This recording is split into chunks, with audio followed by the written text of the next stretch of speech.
Hey there. Have you ever found yourself sitting quietly, maybe with a cup of tea, and suddenly a memory pops into your head, something small, like the smell of rain on a summer day or a laugh you shared with someone years ago? It's funny how those little moments stick with us, isn't it? But sometimes, as we get older, it can feel like our minds are a bit too full, worries, what-ifs, or just the weight of the day piling up. I've been there, and I bet you have too. That's why I'm so excited to talk with you today about something simple that can make a big difference for our mental health: journaling. It's not about being a writer or having perfect handwriting, it's about giving your mind a place to rest and breathe. Now, you might be thinking, journaling? Isn't that for kids or folks with too much time on their hands? I get it, it sounds like one of those things that's nice in theory but hard to picture in real life. But stick with me here. Writing down your thoughts, even just a line or two, can do wonders for how you feel. It's like opening a window in a stuffy room. Suddenly there's space, and things don't feel so heavy. Studies show it can help ease stress, lift your mood, and even keep your memory sharp, which is something we all want as we move through our 60s, 70s, and beyond. Plus, it's something you can do right at home, no fancy tools needed. In this video, we're going to walk through 5 ways journaling can boost your mental health, easy, practical ideas you can start today. Let's dive into the first one, because it's all about something we could all use a little more of: peace of mind. One of the best things journaling does is help you let go of the stuff that's swirling around in your head. You know those days when your thoughts are like a radio you can't turn off. Maybe you're replaying a conversation, worrying about tomorrow, or just feeling a bit off. Putting it on paper is like handing it over to a friend who'll listen without judging. You don't have to write a novel, just grab a notebook and scribble down what's on your mind. My friend Doris, she's 68, started doing this after her husband passed. She'd sit at her kitchen table with a pencil and write things like, "I miss his laugh today," or "Why does the house feel so quiet?" It wasn't fancy, but she told me it was like unloading a bag she'd been carrying around. After a while, she'd close the notebook and feel lighter, like she'd made room for something else. So, try it. Next time you're feeling tangled up, write it down. It doesn't have to make sense or be pretty, it just has to get out. You'll be surprised how much calmer you feel once it's on the page instead of bouncing around in your head. And here's the thing, you don't need to wait for the tough days to do this. Journaling can also be a way to hold on to the good stuff, which is just as important for keeping your spirits up. Think about those moments that make you smile, like a call from your grandkid or the way the sun looked coming through the trees this morning. Writing them down is like tucking them into a safe place where you can find them again. I started doing this myself a while back, just jotting down a line or two about something nice each day. One time it was, "Saw a cardinal at the feeder, brightest red I've ever seen." Another day it was, "Mary stopped by with cookies, made me laugh like old times." It's not much, but when I flip back through those pages, it's like a little scrapbook of happiness. It reminds me life's still got plenty of bright spots, even when the days feel long. You can do that too, grab a pen and note something that made you feel good, even if it's small. It's like planting seeds that'll bloom later when you need a pick-me-up. What's so great about this is how easy it is to start. You don't need anything special, just a notebook and a few minutes. And it's yours, no one else has to see it, so there's no pressure to get it right. Whether you're unloading worries or saving happy moments, it's a little gift you give yourself. Doris says it's like having a conversation with her own heart, and I think that's a perfect way to put it. It's a quiet way to feel more in control, more connected to your own story. Now that we've talked about clearing your mind and holding on to the good, there's another way journaling can lift you up, helping you make sense of things when life feels a bit messy. That's where we're going next, because it's all about finding clarity in a way that feels natural and kind. So, we've been chatting about how journaling can be like a breath of fresh air for your mind, letting go of those nagging thoughts and keeping the little joys close. It's amazing how something as simple as a pen and paper can shift the way you feel, isn't it? But there's more to it than just unloading or savoring the good stuff. Sometimes life throws us curveballs, big changes, tough days, or just a jumble of feelings we can't quite sort out, and that's where journaling steps in again. It's got this quiet way of helping you untangle things, and that's what I want to dive into now, because finding a bit of clarity can make all the difference when the world feels like a puzzle with missing pieces. One of the neatest things about putting your thoughts on paper is how it helps you figure out what's really going on inside.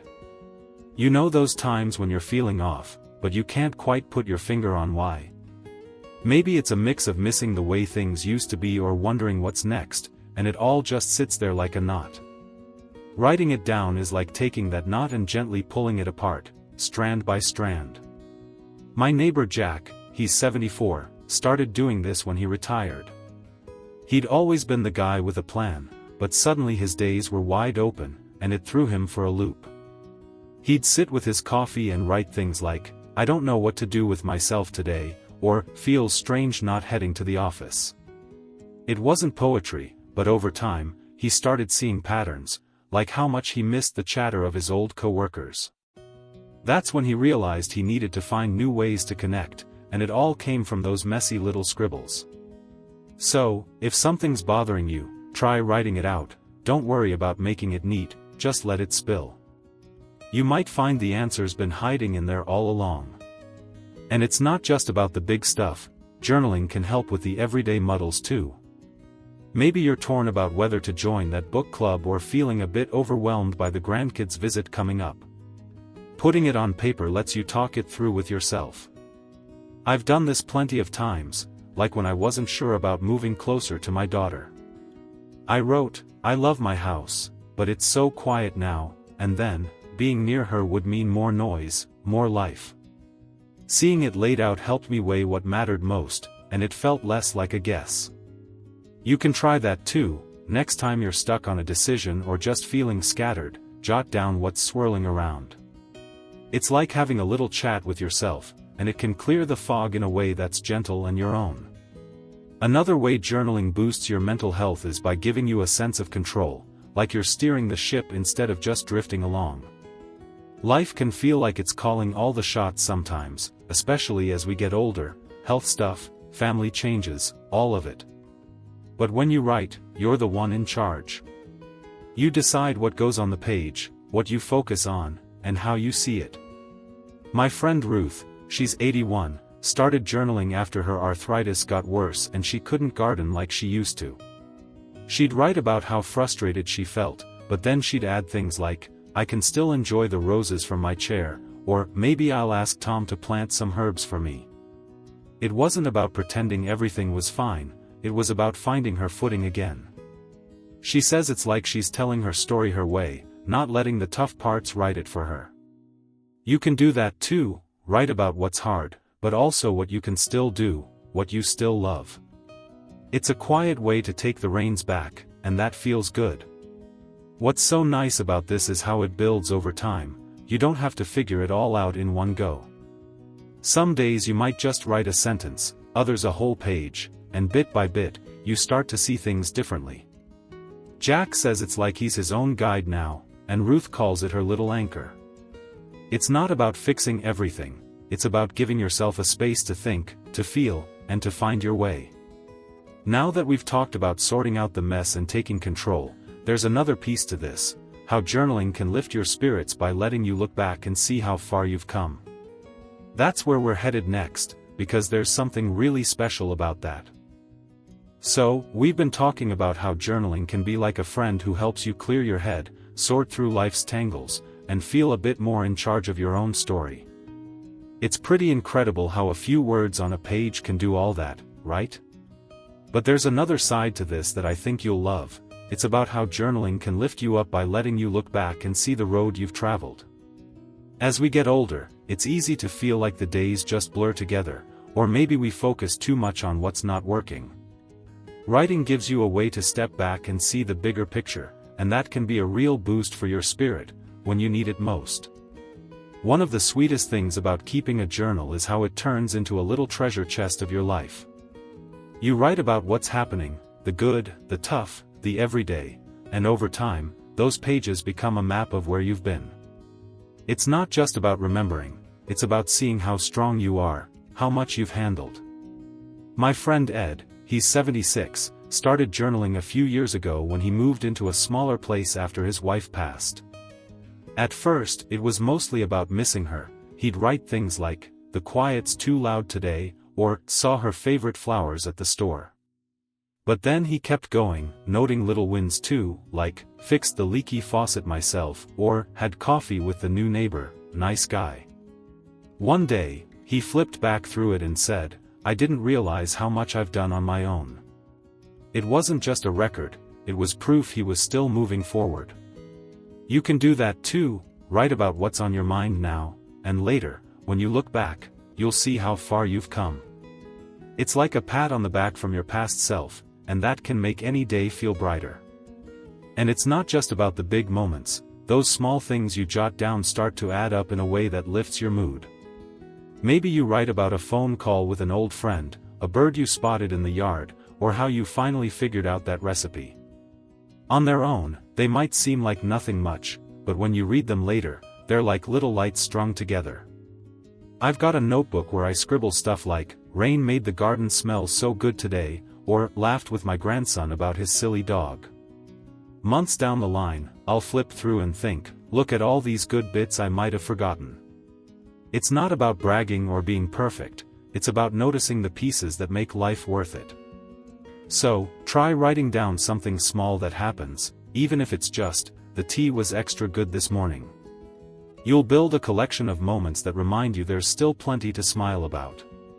Now, here's the last piece I want to share. Journaling can also be a way to dream a little, to keep your spirit young and hopeful. It's not all about looking back, it's about looking forward too.